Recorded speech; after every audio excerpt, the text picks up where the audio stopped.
IELTS 20, published by Cambridge University Press and Assessment 2025.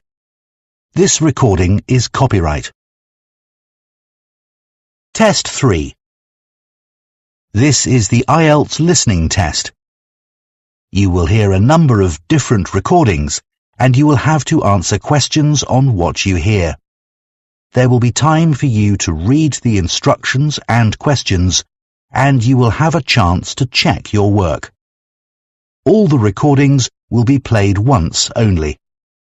The test is in 4 parts. At the end of the test, you will be given 10 minutes to transfer your answers to an answer sheet. Now turn to Part 1.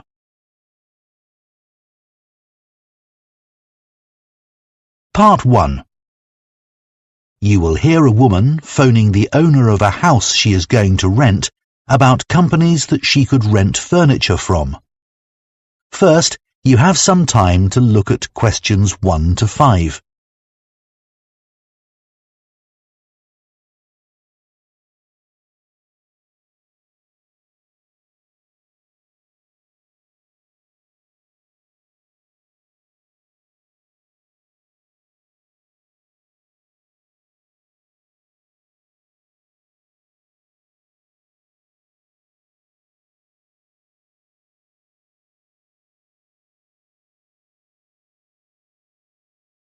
Now listen carefully and answer questions 1 to 5.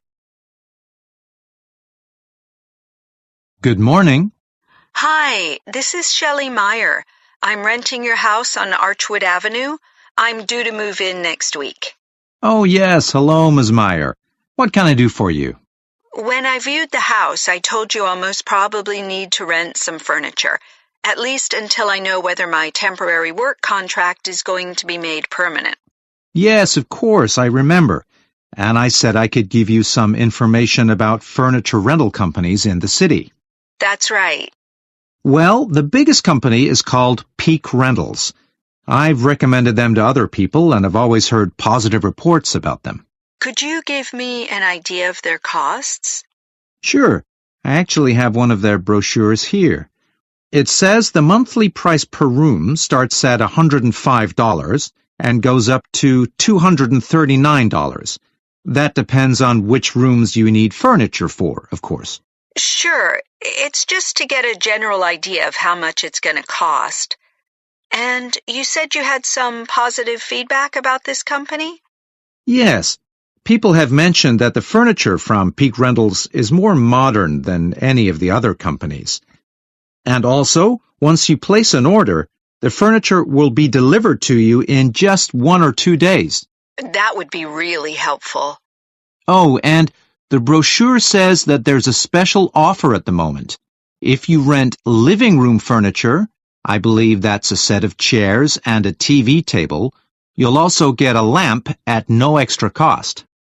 Okay, but that price range you gave is more than I was hoping to pay. Then you could try Aaron and Oliver. Sorry, what and Oliver? Aaron, Aaron. Okay. Are they cheaper? I'd say they're a mid-price company. But if you chose them, you need to be aware that they charge an extra 12% every month in case of damage. Oh, I see. I'd have to do the math carefully then. Right. But one helpful thing is that they also do cleaning for customers. For the furniture? For the house. Oh, I see. I probably won't need that. Before you hear the rest of the conversation, you have some time to look at questions 6 to 10.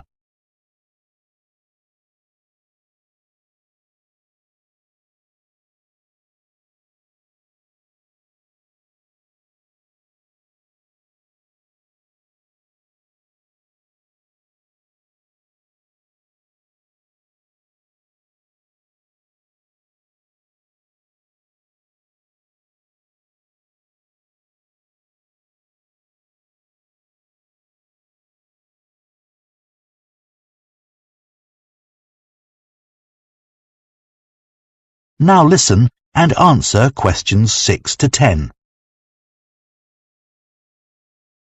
There's another company called Larch Furniture. It's quite new, and it has the lowest prices in town.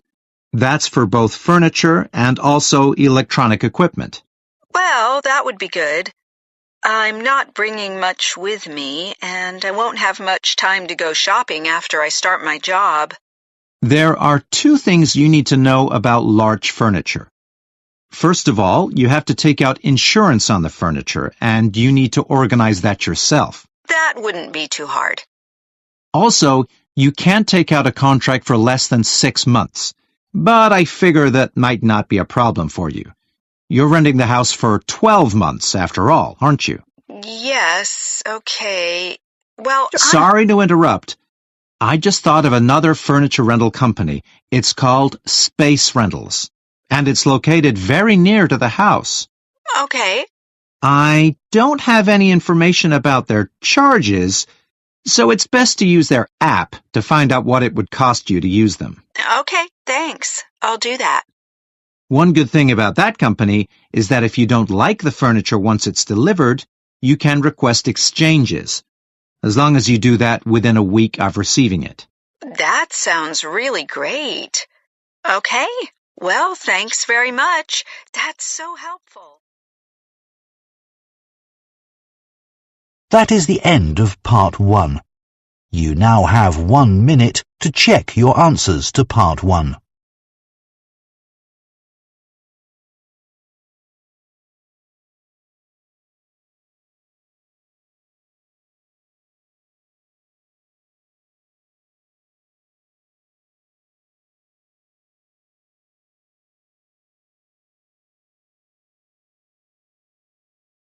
Part 2. You will hear an archaeologist, who is part of a community project to excavate an ancient village, talking to members of the public who are visiting the site. First, you have some time to look at questions 11 to 16.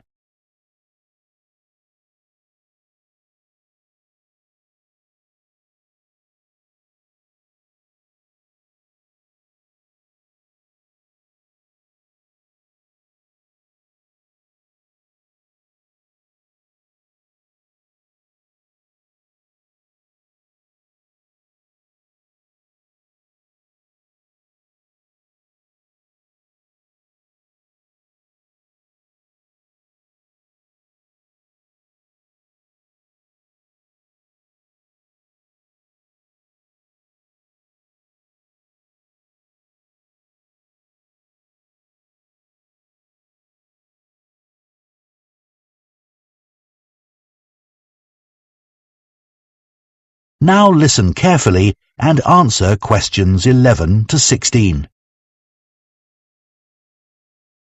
Hello, I'm Hayden.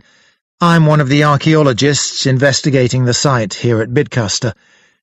This is the 3rd summer for this community project, and most of the people digging here are volunteers.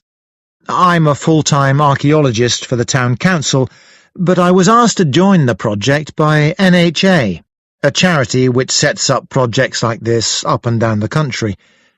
As you can see, we're next to Bidcaster Castle, which is great because the owners let us use their facilities. So, how did we get to where we are today? Many archaeology projects happen when an ancient object is found, and in our case that object was a gold coin. Coins are often found by people using metal detectors to look for things buried in the ground, or coins are uncovered when wild animals like rabbits have been digging tunnels. Here, a walker found it on the ground after a rainstorm washed away some of the earth and sand. When the story of the gold coin hit the news, Peter Swift, an amateur historian, contacted me to say he believed there had been a village on this site, centuries before the castle was built. Just by chance, the team found some old maps and documents in our library, which showed 500-year-old drawings of ruined buildings on the grassy area between the outer stone walls of the castle and the river. We knew then we were onto something. Over the 3 summers the team has been here, we found the remains of several buildings, and more broken pots than you can count. Normally you'd expect to find brooches and other jewellery, but we're still waiting to uncover any such items. The people who once lived here were skilled at making tools from animal bones, as you'll see when you visit the exhibition. Besides the discovery of the village, we've also found evidence of human activity on the other side of the river. No other houses or huts so far, but we can see the borders of an ancient field system. At one point we found a long wall and thought it was an ancient palace, but it turned out to be a modern wall. This summer's work will end soon, but we'll be back next summer. In the meantime, we're putting on a series of guided tours for school groups this autumn. Oh, and maybe you saw the TV documentary about our project. That suggested the objects we've found are going to the town's museum, but we don't know that for sure yet. Before you hear the rest of the talk, you have some time to look at questions 17 to 20.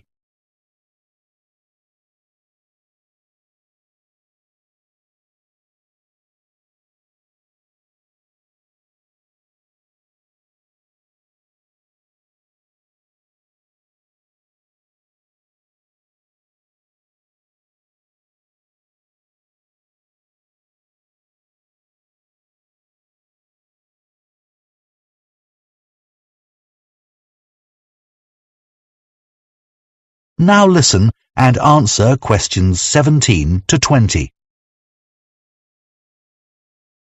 When you enter the site, please make sure you keep to the paths at all times.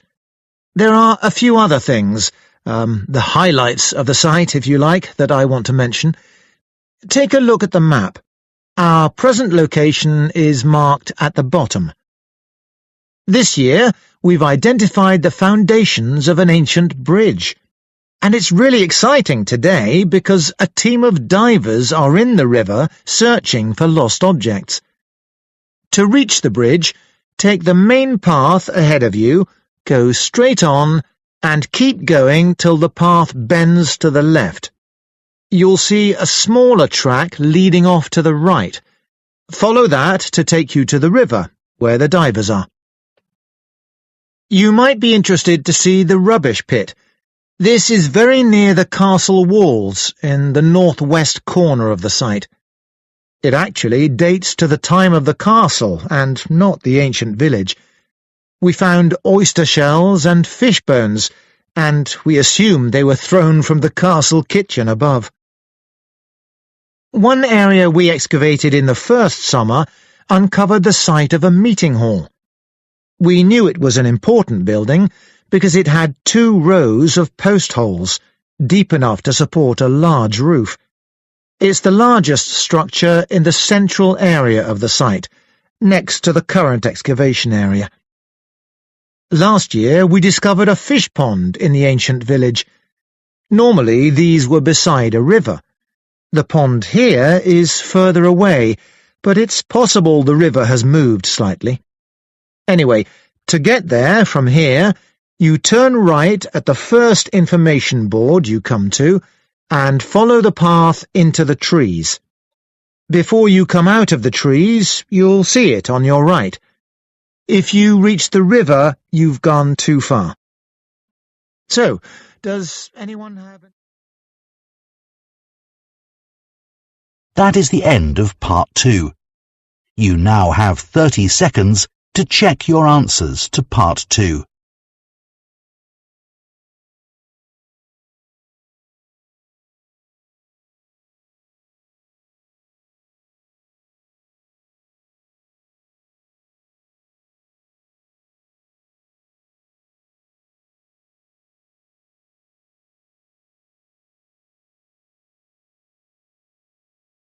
Part 3.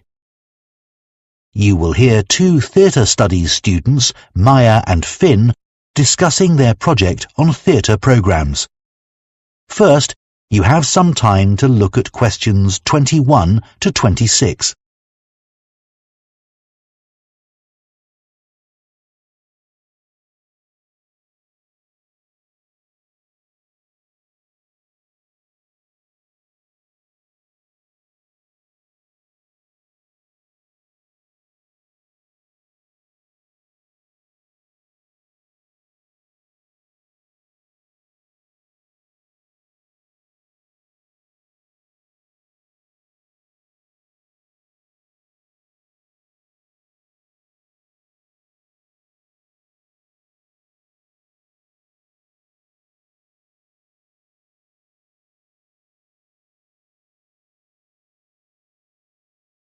Now listen carefully and answer questions 21 to 26.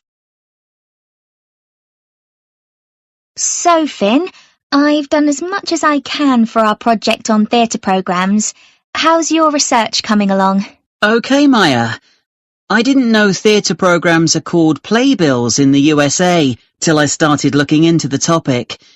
Even though I struggled to find many useful websites, I'm glad we picked this subject.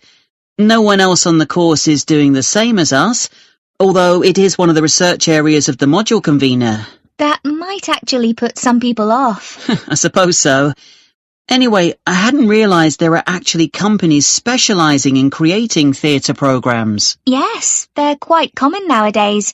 Contrary to what many people think, theatres don't hire people to do the programmes.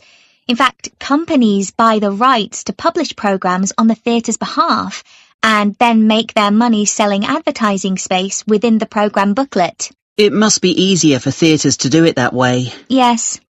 I remember reading something about programmes in early British theatre. It said that the cast was always very important. Yeah, audiences were very familiar with leading actors, and big names would draw huge crowds. But I hadn't realised that if the programme named a famous actor, that's who the public expected to perform. And if that didn't happen, people accused the theatre of breaking their agreement with the audience. They would demand refunds, and if they didn't get them, there were riots. Outrageous! That'd never happen now. No, people are too polite, even when they're disappointed if the star of the show misses a performance. We should definitely include that information about early audiences in our project. I also think it's important to mention that lots of ordinary people at that time were illiterate, so theatre programmes were of limited value in advertising plays. When a company of actors arrived in a town, they'd parade around the streets in their costumes, beating drums and announcing their upcoming performances. Interesting. I couldn't imagine that happening now either. There's also an interesting comparison to make between 18th and 19th century programmes. Wasn't it in the 19th century that theatre programmes started to resemble programmes today? Yes, and unlike programmes from the 18th century, they always used colour. And there was a greater variety of designs. But personally, I think 18th century programmes were superior because they told the theatre-goers so many things, including about the actors. And about the writer, the plot, and sometimes the history of the play. That's right. What should we say about theatre programmes in the 20th century? I reckon the most important thing is the dramatic change they underwent during World War II. When the government imposed restrictions on the use of paper? Yeah, but that was only in the UK. In the USA, programmes, or rather playbills, continued to be published in the same format. While here in the UK, programmes became merely a single sheet of paper folded to create 4 pages for text. What I don't really get is that after the war, they didn't go back to being more than one sheet, or change in any way for over 25 years. I know there were paper shortages after the war, but only for 5 or 10 years. Strange. Before you hear the rest of the discussion, you have some time to look at questions 27 to 30.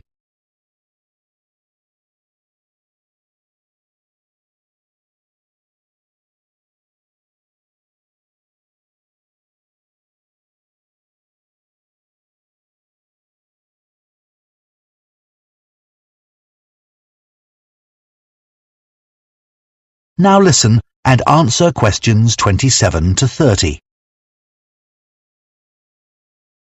I've got some pictures of programmes we could include on the slides for our presentation. I found a couple too, Maya. Let's go through and see what we think. This is an old one for a play called Ruy Blas. Never heard of that. But the programme looks very decorative. Good enough to put in a frame on the wall. The images are just beautiful. Finn, what did you find? I've got some pages from a programme for Man of La Mancha. I thought this was a good programme to show, Not because of the pictures, but because it contains articles written by members of the theatre company. So we can learn how the production was created and the thoughts and feelings of the cast. Good. I've got a copy of a programme that's now in a museum.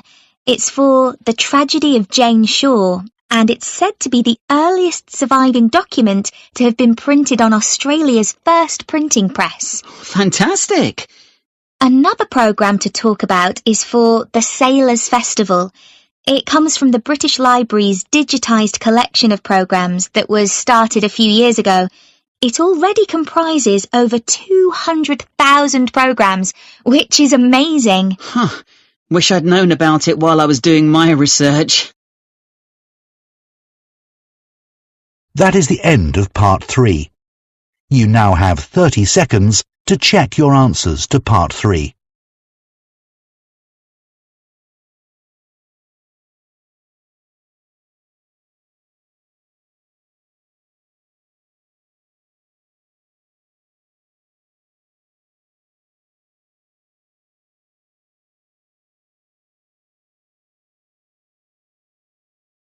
Part 4.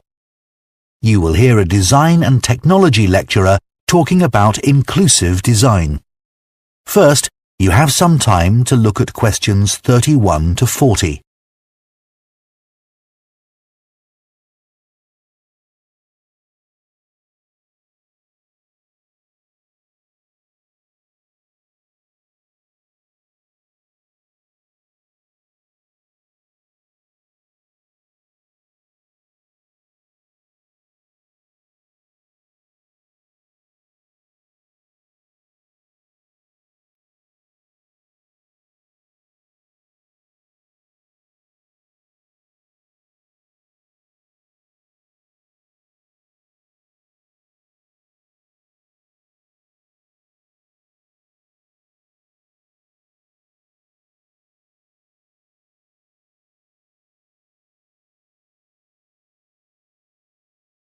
Now listen carefully and answer questions 31 to 40. It's only relatively recently that designers have become aware of the need to be inclusive when designing products. But what does that mean exactly? Well, it simply means designing products that span economic, social and cultural barriers. It means making sure products are accessible, so that as many different types of people as possible can use them without any type of adaptation having to be made to the original design. Inclusive design is often linked with universal design, although they are not quite the same thing. Universal design aims to make products that work for everyone, and that includes considering the needs of people who have cognitive difficulties, which can present quite a challenge.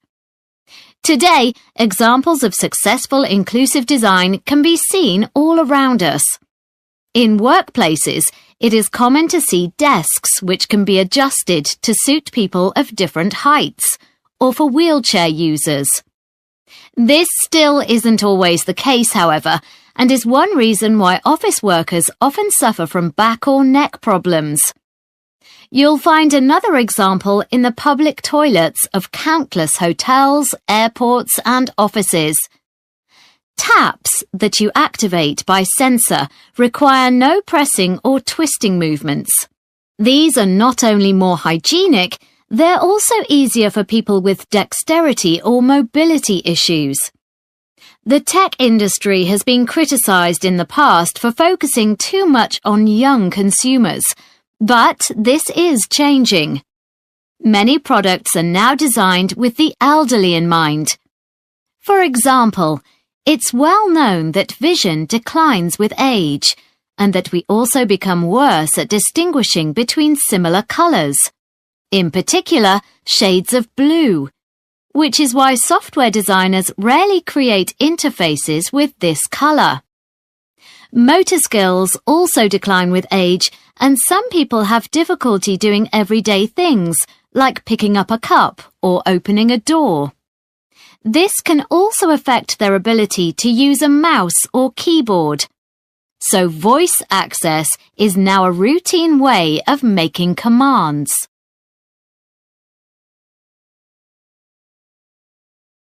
It's worth looking at the problems non-inclusive designs cause when not enough consideration is given to a range of users, as it can have a serious impact on people's lives. Access is one obvious example because it has such a huge impact on disabled people's independence. Not being able to access public transport because buses or trains are not wheelchair-friendly means many disabled people can't go out unless someone goes with them. Safety is another issue.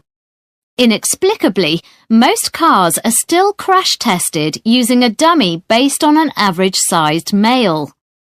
This has safety implications for all women, particularly those who are pregnant, as the seatbelts worn by the dummy are not adapted to accommodate them.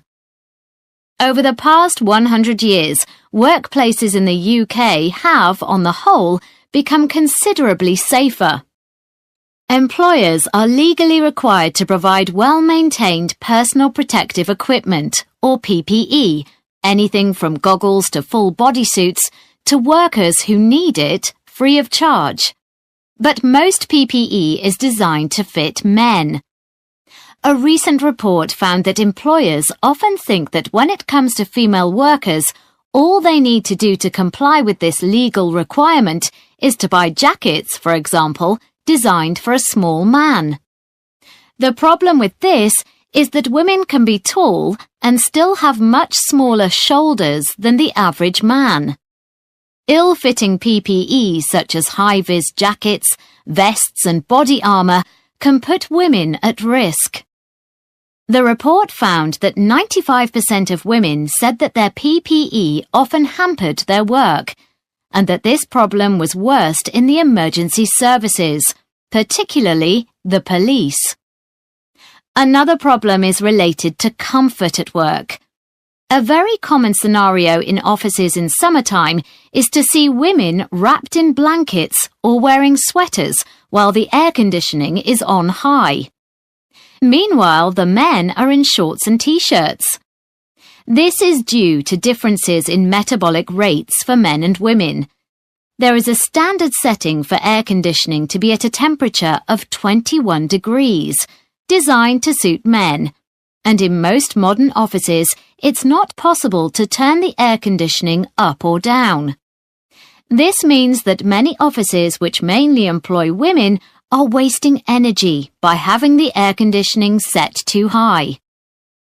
As you can see from the examples I've just mentioned, there are serious consequences for designs which don't consider the needs of all users.